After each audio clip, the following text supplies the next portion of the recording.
Sa ibang balita, naalis man na ang red alert, na natili pa rin nasa yellow alert ang Visayas grid hanggang alas 10 ng gabi ngayong araw. Dahil dito, ipinag-utos na ng NGCP ang agarang aksyon para maibalik ang supply ng kuryente sa Visayas. Si Graciela Corazon para sa balita.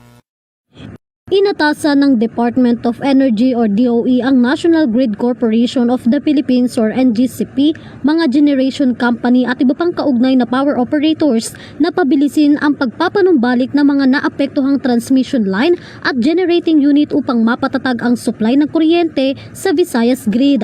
Ito ay kasunod ng idineklarang red at yellow alert status ng NGCP sa Visayas. Ayon kay DOE Secretary Sharon Garina, kasalukuyang nakikipag-ugnayan ng Electric Power Industry Management Bureau sa mga stakeholders ng industriya habang isinasagawa ang investigasyon upang matukoy ang buong dahilan sa mga agreed alert na nakaapekto sa Visayas.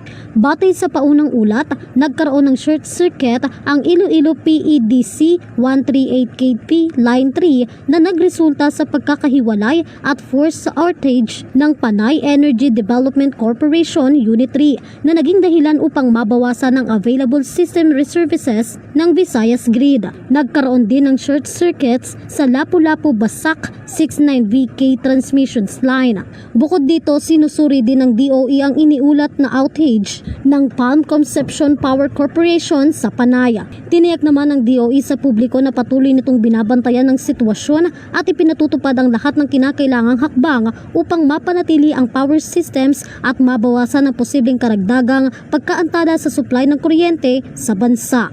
Para sa EuroTV News, Graciela Corazon, sumasaludo sa bawat Pilipino.